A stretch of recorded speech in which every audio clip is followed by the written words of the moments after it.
Hello and welcome to a special filmed interview today. I am here with author Jamila Rizvi with her book Not Just Lucky, which is a fantastic career manifesto for young women. Actually for women of most ages, I would say.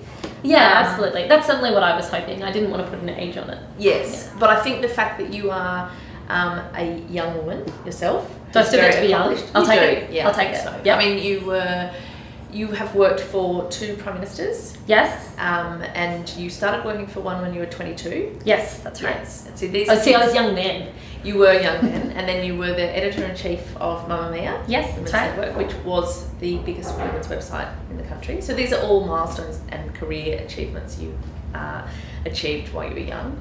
Okay, I'll take it. Yes, we'll go with young. We'll go with young. So the first question I want to ask is, I love the title. Thank you. Of this, and I think it resonated immediately with me as soon as I saw it. Tell me, how did you come up with it, and why this book? Why Not Just Lucky? So I wanted to write a book about confidence and women and work, and the reasons that women feel less than confident in the workplace.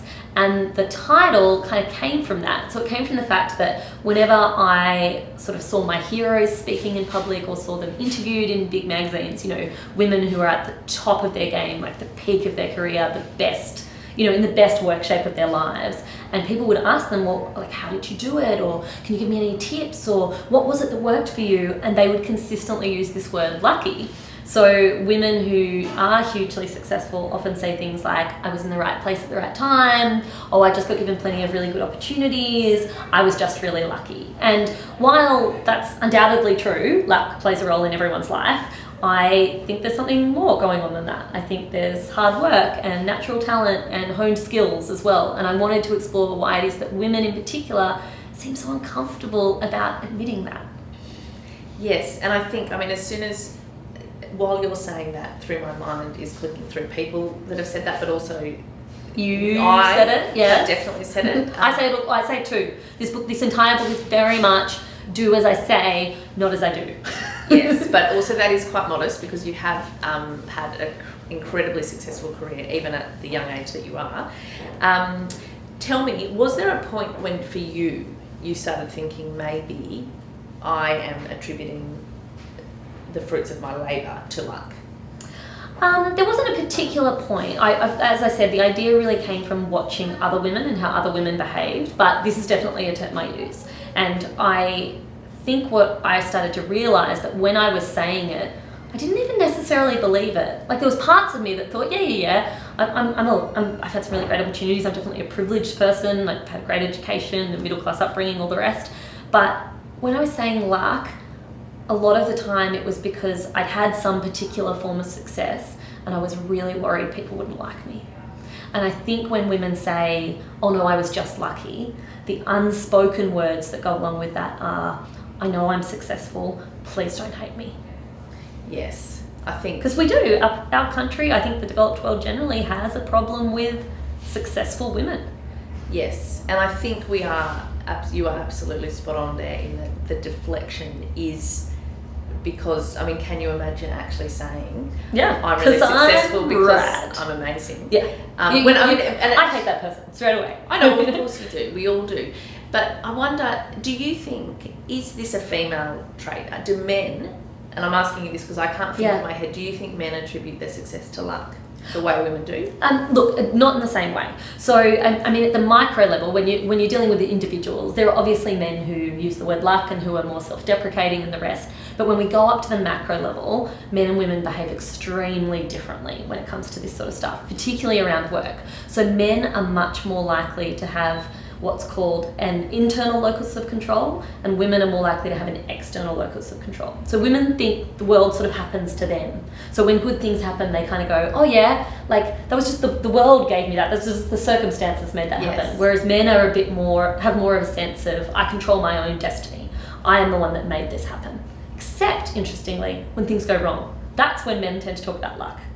I was just bad luck, mate. It was just bad luck. Wasn't it? I was rubbish. This is bad luck. I like that idea better. I know. I like that idea better too. And could you avoid if you were more inclined to clock up your wins as the efforts of your own work? I know. Imagine if we flipped it. Imagine living life with that in your head, thinking all the good things that happened to me were because I worked so hard and I'm so brilliant, and all the bad things, these things happen, nothing to do with me. And actually, now that I think about it, it's accentuated if you think about parenting.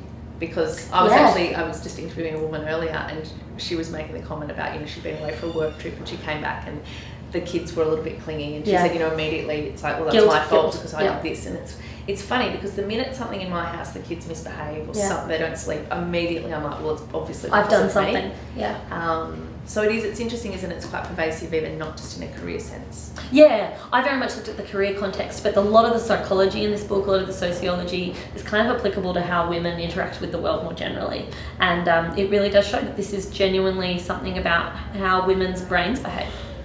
In Not Just Lucky, you cover off a number of sort of incidents from your own working life that you talk about. And one of them that I thought was really interesting was you talk about when you had started working in politics and there was the morning meetings and there were seats around the table. And then there were also seats around back from the table. Yeah, that's right.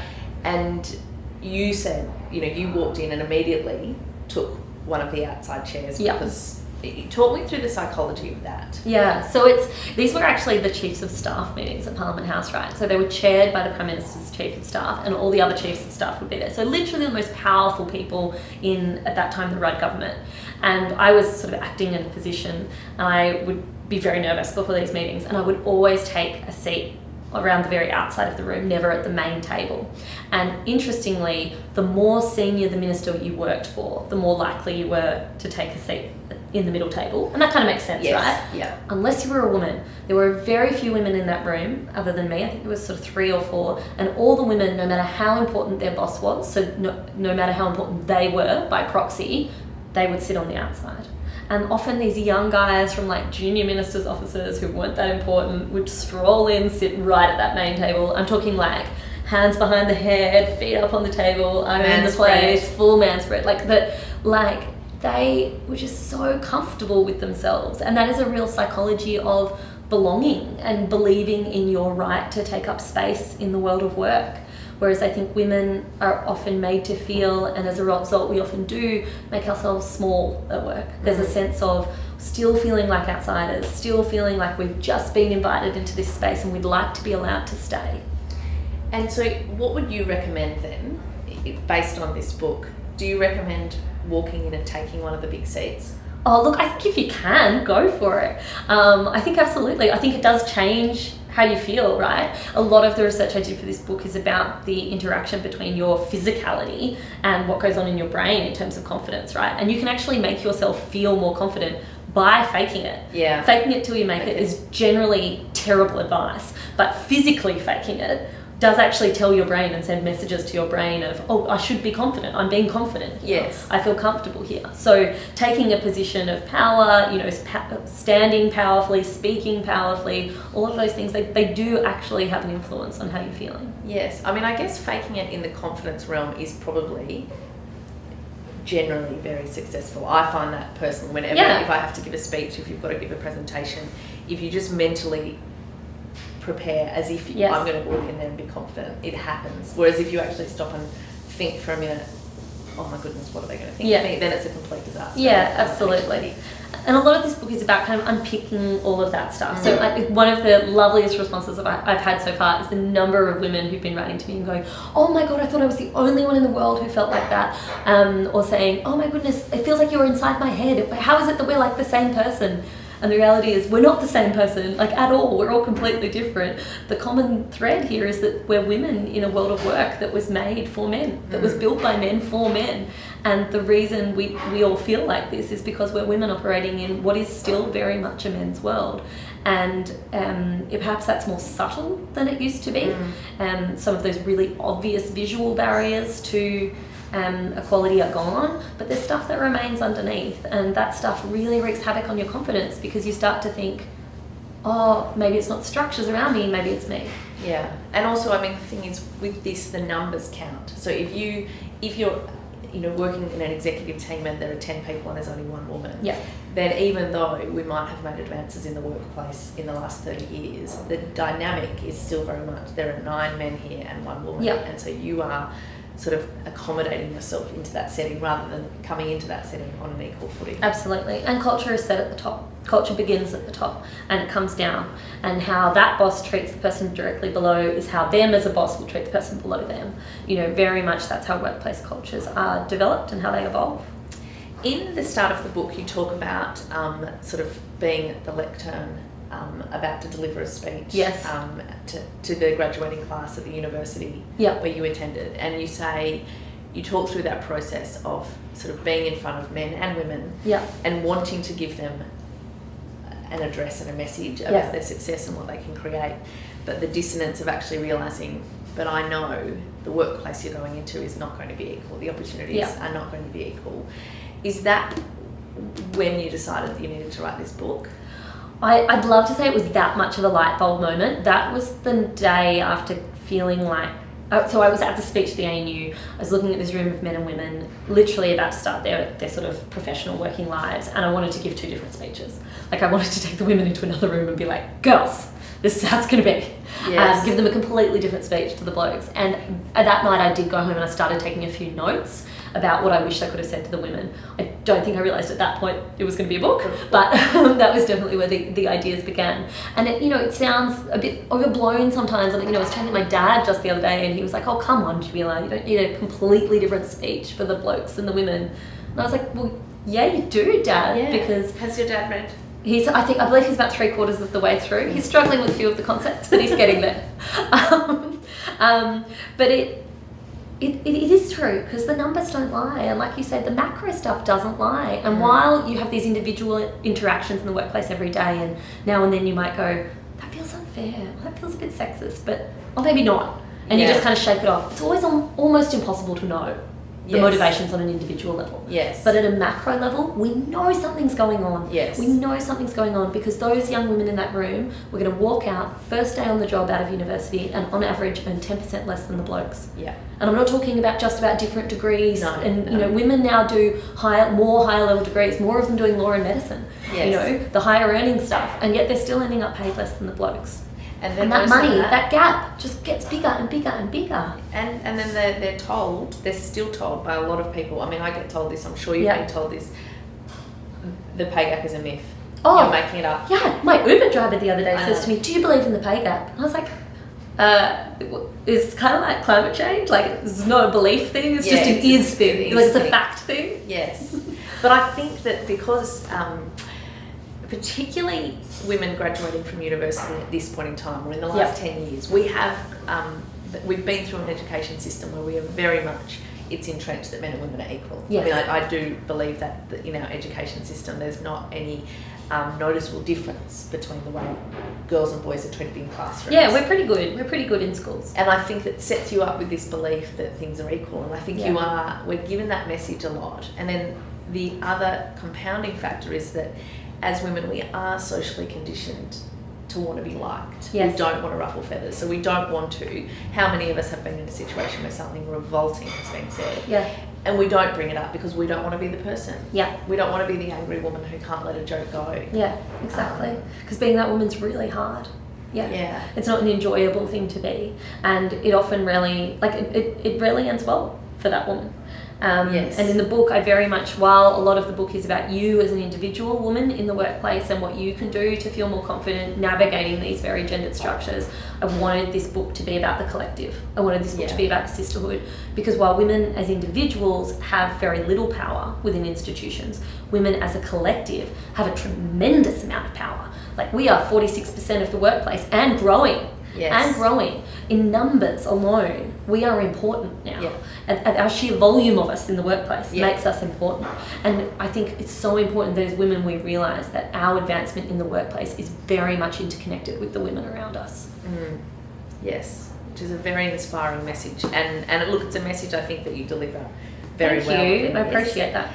I also just wanted to ask you, in your career, you went from working in politics, which we know is extremely male dominated. Yes. And then you went into working in women's media and worked in a company with a lot of women, and I know you had the opportunity to manage and lead and mentor so many young women. Did you see a difference between, and maybe you didn't, but between the sort of men and women that you were working with in politics and then the women that you were working in media? Oh yeah, absolutely, massive difference. Just in there, and not necessarily comparing women with women so much as just men and women generally. Working in a male-dominated workforce compared to a female-dominated workforce, sorry, I can't talk right now, the differences were really stark. I did find that the talent was pretty evenly distributed between men and women, but the confidence was not at all evenly distributed. One of the things that I talk about in the book that really used to strike me when I worked in women's media was how often everyone said sorry. Yes. Like it was just like a chorus of sorry, a choir of sorry around the office. Like, oh, I'm so sorry. I'm sorry to interrupt. I'm sorry I wasn't in that meeting. I'm sorry I wasn't doing this. I'm sorry I was late. Even like, I'm sorry I'm taking annual leave. Like, that is your workplace entitlement. You do not have to be sorry. Like, take that leave and run with it. And I did find that women were, on the whole, more likely to apologise for themselves and more worried about putting their ideas forward and nervous about being heard and about how they'd be perceived, right? They were mostly nervous about how they'd be perceived by others. And sadly, those nerves are pretty well placed. Women are perceived differently to men in the workplace when they engage in exactly the same behaviour. We do have double standards, and those double standards that we apply to women are applied by men and by women. And so how do we resolve that? How do you think we can help? Well, it's a really useful book. Firstly, you buy the book. Yes. Second, send a copy of the book to Malcolm Turnbull. No. So the first thing I want to say is, and I really hope that your audience take this away and people who read the book take this away, is that it's not your fault. Yeah. Like, the fact that you live and operate in a gendered world and that you respond in a gendered way is not your fault. That's how you grew up. That's how you've been conditioned to behave.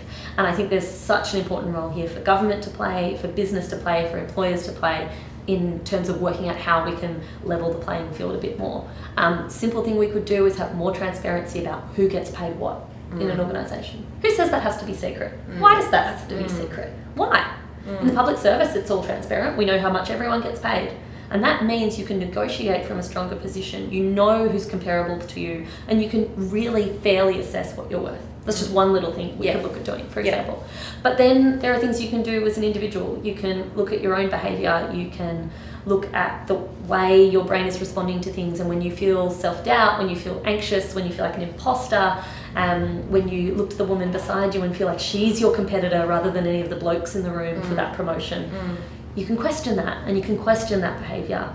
And as I mentioned earlier, I hope this book is a real call out to the sisterhood and to the idea that women will rise together in workplaces, or we will not rise at all. Like, your success at work is just as invested in the career success of the woman sitting beside you, and just as much in the woman who wishes she could sit beside you but probably can't. Yeah, which is tremendous advice. And look, it is an inspiring read in that way. And I think, our audience at Women's Agenda are very on top of the fact that women are not their own worst enemies. There's none of that. There's none of that in this book. Though I do explore the idea. Like, I do explore that criticism in one of the chapters in the book. And it was something a lot of women asked me to look at. And look, it is a comment that still gets made a lot. And absolutely. I think you really have to untangle the dynamics, which I think you do well here. Thank you. And so have you stopped using two words, sorry and lucky?